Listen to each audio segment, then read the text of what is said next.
Adam, do you remember when Time magazine used to be a trusted, nonpartisan source of information? Time magazine. Of course, they're still trusted. What are you talking about, Sitch? No, sadly, like so many others, have fallen prey into partisan hackery. Time magazine? Time magazine. Yes. They're like 100 years old. They have to be. Look, you're destroying my perception of Time magazine here. Well, here's an article.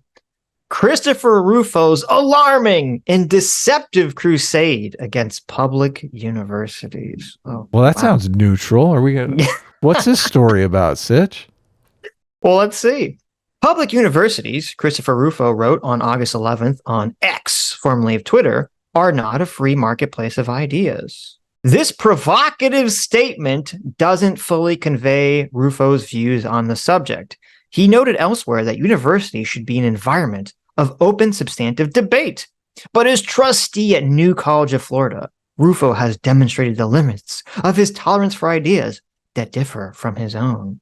I like that him saying public universities are not a marketplace of free ideas. They say that's a provocative statement. Who doesn't know that that's not what's going on right now in America? Yeah, you got to be in some kind of bubble to think that you can say whatever you want on public universities these days. Mm-hmm. Rufo has begun the process of helping abolish the popular gender studies department at the public liberal arts schools, presenting the act as a routine part of college governance. Quote, state legislatures and boards of trustees have the right, the duty to redirect, to curtail, or close down academic programs in public universities that do not align with the mandate of the taxpayers who generously support them. Rufo wrote in a piece for City Journal, a magazine published by conservative public policy organization, the Manhattan Institute for Policy Research. Got to put that in there, right? Undermine the credibility. Look, this is a conservative magazine. Of course. That means it's garbage. Pay no attention. Not only is every word of that sentence deceptive, it's also important to understand why it's so alarming. Okay, well, you've got my attention. Why is this alarming, Sitch? Because Christopher Rufo, a Manhattan Institute senior fellow and a key architect of the attacks on critical race theory, diversity, equity, and inclusion in academia, is just one of a number of figures making this argument right now. But his opinion in particular is certainly one that's having a media moment. His new book debuted on the bestseller list of the New York Times, where his support for DEI bans got his own op-ed. His Park Avenue book parties are generating feature stories in the New Yorker. So essentially what they're saying is that they're worried that Christopher Rufo, who's calling attention to critical race theory, DEI, and other anti-liberal philosophies dominating college, Christopher Rufo is becoming popular. He's drawing attention and drawing warning to all these things. Right, yeah. Only with conservatives or with liberals as well? Well, unfortunately, a lot of liberals have been suckered into not realizing that these far-left illiberal philosophies are, in fact, illiberal because they all hide their power level. They all pretend that this is somehow the continuation of the liberal civil rights movement, when it's not. Right. But Rufo is more than merely an edgy commentator on higher education. At New College, Rufo is one of several trustees appointed by Florida Governor Ron DeSantis this year as part of a takeover campaign that is sowing chaos at the institution. In this role, Rufo has real power. He's used it to advance a simple goal, the suppression of speech and ideas he doesn't like. This is so scary. This is Time magazine. Okay, you think this would be some sort of non-partisan hackery. This whole thing is written as this doom and gloom. Oh my God, the most evil man is coming into college universities and he's stopping all of these amazing, all of these wonderful free speech programs. Because we know that before Christopher Rufo came into play, college universities were just a beacon, a bastion of free speech and free ideas. Right. It's basically the marketplace of ideas, isn't it? So if Rufo comes in here and says we can no longer teach gender studies because it depicts a worldview that is not necessarily accurate, they have a bunch of other things that they teach in the university, right? So one of those other things would be just taught instead? Or is this like the only thing they're teaching in the university? I don't know, because the article wants to frame it like there's some rich conversation happening on universities around CRT and around gender theory, and people, all these kids, okay, it was like an ancient Greek forum, Adam. All these kids were just walking around on campus discussing these ideas, these differing ideas openly in a spirited debate. When obviously we all know that that's not true. When actually what's happened was there was one idea that was acceptable. You have to hold very far left, anti-liberal ideology about gender and about race and about society. And if you don't hold that, you get shamed and cowed into submission, and you have to hide what you actually believe. And so then you have Christopher Rufo come along and say, listen, we should ban these studies. We should ban these teachers teaching kids this anti-liberal far left ideology. And Time throws a complete insane fit about it. Right, because they believe this is their ideology. Yes. Either this is their ideology or the person writing this is just too uneducated and stupid to realize what they're actually carrying water for in the situation. Right. Let's continue.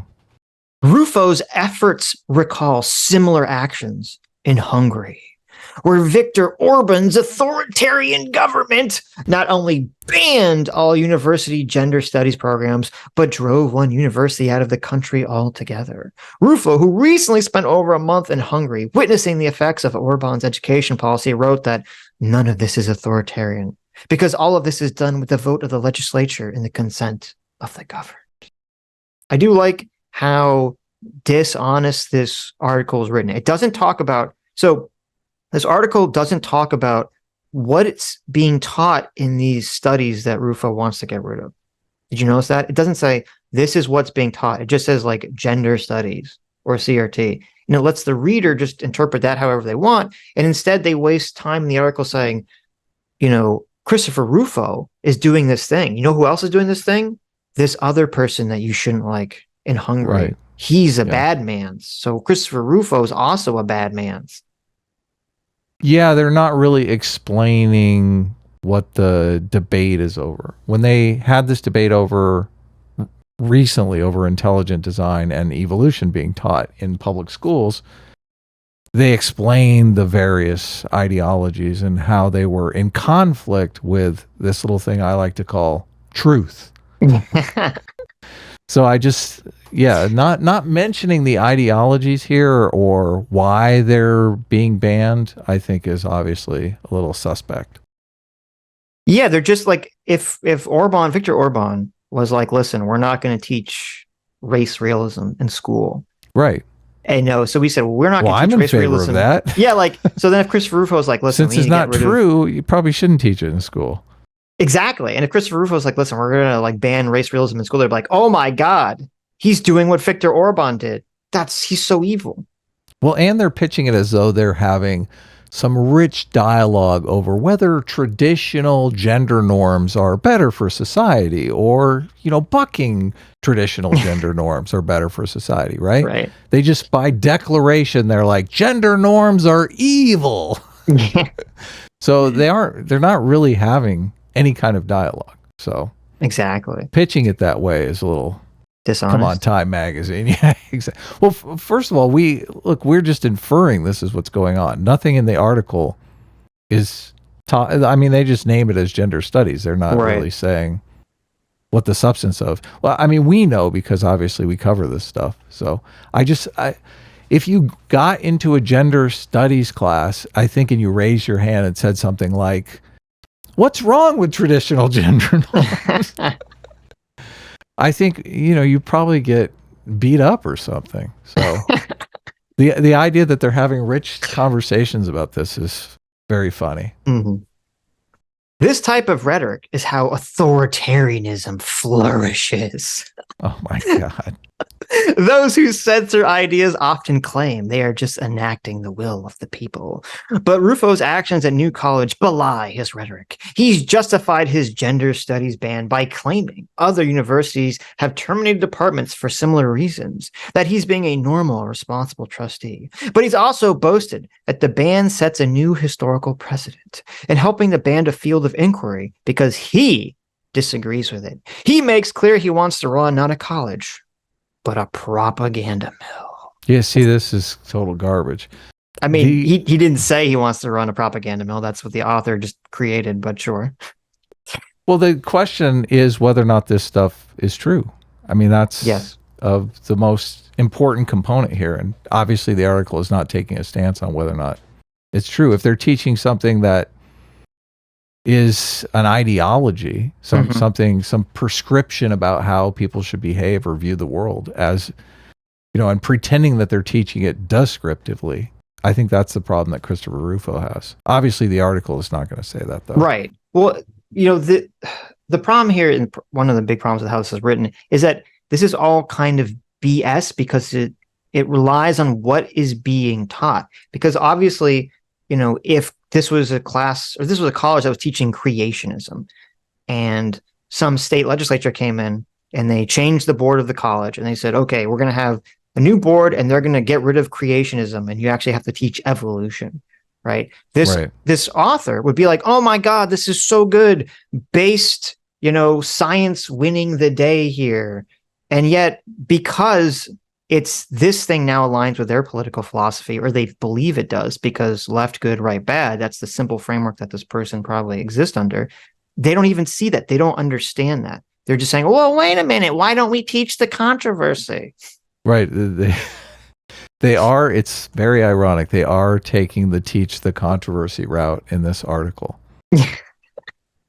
Look, we've just started reading the article, so maybe they open up on what the controversy is. Let's see. Okay. Rufo said that universities exist to promote the true, the good, and the beautiful.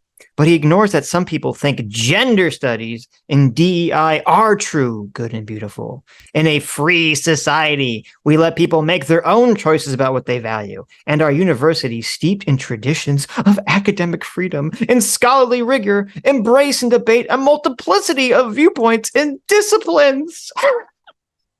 Yeah, I'm sure they're debating the merits of white supremacy at the university. I'm sure they want to debate every single viewpoint. Exactly. First of all, we don't allow, I don't have a problem with if they want to teach, illiberal, like far left philosophies in a descriptive manner, to say like, this is like, what exists out there in the world, right? Like, I don't have a problem with them teaching like this is what the Nazis believed. I don't have a problem with them teaching this is what the communists believed. I don't have a problem with them saying like, this is what, far left illiberal gender ideologues believe. The problem is, none of that stuff is taught descriptively. It's all taught prescriptively. When you go to any of these gender studies classes or any of these gender study sections of college or race study sections, it's all taught like, this is what you should believe, and you should go out there in the world and enact change, this anti-liberal change. And we would never, ever, ever accept a public college teaching kids that they should go out there and enact far-right anti-liberal policies in the world. So why are we allowing it when it's the left? Yeah, segregationist policies, whatever it is. You explained it perfectly. The difference between the descriptive and the prescriptive is very important, because I think we should obviously teach this is what the communists believe, this is what the Nazis believed. But then they get around to the gender studies stuff and it's like, and this is what we believe. This is what like, good people believe. It's worse. Yeah, exactly. Then, I mean, you're no longer learning about the world in an unbiased manner. You're engaged in some sort of, I mean, this is propaganda. It's funny that they're accusing Christopher Rufo of propaganda. Yeah, when I took a philosophy of Christianity class in college, and I had a minister, an ordained minister taught the class, he just taught it descriptively. He just said, these are like what the various Christian sects believe, and this is how these beliefs evolved, blah, blah, blah, blah, blah. He never told me that I, a Jew, had to believe in Jesus to get into heaven. He never did that. And so if this is how these classes were taught, I'd be like, okay, fine. But that's not. They're all telling you need to believe this. And if you don't, you're a bad person. Well, I think a rich debate over the value of gender norms for society could actually do some good, but it's not going to happen in today's universities. Let's just face it, right? Mm-hmm. People are homeschooling their kids so they can teach them gender norms now. Yeah. To preserve intellectual freedom on campus, universities must be insulated from direct political control over their initiatives, their curriculum, and instruction. Oh, the irony. I know, isn't it? The irony. The institutional anatomy of public universities isn't, as Rufo wrote, a privilege granted by voters. It's a long-heralded principle that forms the lifeblood of free inquiry on campus. We've had this conversation with a lot of people on the left, and this is where they get this wrong. They say, oh my God, how do you guys focus on authoritarianism and authoritarian tendencies on the left when it's the right that's passing all of these laws trying to restrict colleges? And it's like, yes, obviously the left is not passing laws about colleges because the left has completely captured these institutions. Right. 100%. Yeah. So they don't need to pass the law because they've already have control of the institution. Obviously, you need to pass the law to change that. This would be like saying, in the Jim Crow era of the South, when it was like the racists that had control of all the institutions, they didn't need to continually pass laws about what was being taught in these schools to maintain racism. You had to have the other side come in and say, okay, no, the government has to come in and basically force these local areas to not be racist, not engage in segregation anymore. Yeah, the culture is controlling this. This is why the line is so ironic. To preserve intellectual freedom on campus, universities must be insulated from direct political control over their initiatives, curriculum, and instruction. Well, too late. They're already being controlled. They're being controlled at a cultural level, not at a legal level. But I mean, that's the exact same thing as Jim Crow, right? Yeah, and that's the problem, is that if you have an institution like a college or any institution that's so steeped, whether it's from the far left or the far right, in a specific ideology, how else is that supposed to change unless you have basically the government or someone force it to change? Right, yeah. And that's what Christopher Rufo is doing. So let's continue with one more paragraph here. Universities aren't blameless. Oh, look, finally, some acknowledgement. Universities aren't blameless when it comes to free expression. Too often, campus culture and the administration reflect an illiberal orthodoxy emanating from the left, or place diversity and free expression in unnecessary opposition. But the solution is reform in education. We should be adding more voices and ideas to campus, not restricting those that are already there. How exactly does this person propose that you reform illiberal orthodoxy emanating from the left if it's not through the government enacting some kind of policy? Right. Yeah, I guess the classes that they're trying to get rid of are, they're trying to get rid of them because they are being taught as if they are prescriptive. This is the way society is, and this is the way that we should think. So until you iron that distinction out, this is just fluff, the idea that we're going to add voices. Yeah, if there was a trend sweeping through the nation where all these colleges, imagine there's all these colleges, some which were publicly funded, were teaching the idea that freedom is actually bad. And that we should be returning to some sort of idea where we live under a patriarchy, where there's a king who should rule over, a strong-armed dictator or a king who should rule over America and tell everyone what to do. No one would be like, oh, teach the controversy. Just another voice. Add it to the voices. More voices. Right, exactly. And it's so wild to me because that's basically what's happening right now, only from the left-wing perspective. It's saying, liberalism sucks, capitalism sucks. You live in this horribly oppressive society and you need to tear it all down. And I'm sorry, but I think if we live in a liberal society that's based around the ideas of individual liberalism, I don't think public education in college should prescriptively be teaching students how to destroy, or that they should destroy, that society. That's insane to me that would be publicly funded. Well, let's hope one day Time gets some more voices in their publication going forward, because I feel like this is a really one-sided article. What else you got, Sitch? This thing is demoralizing. Well, You're just going to have to be demoralized. Hi, you just listened to a clip from the Sitch and Adams show. If you like what you heard, you can listen to our live show right here on this channel on Sunday, starting at 1 p.m. Pacific, 4 p.m. Eastern. And if you want, you can super chat us. We read $20 and up super chats on the show and then do a follow-up stream on the following Tuesday where we read the rest of the unread super chats and interact with fans of the show. Subscribe to this channel right here to listen to the live show or to listen to more of our awesome clips.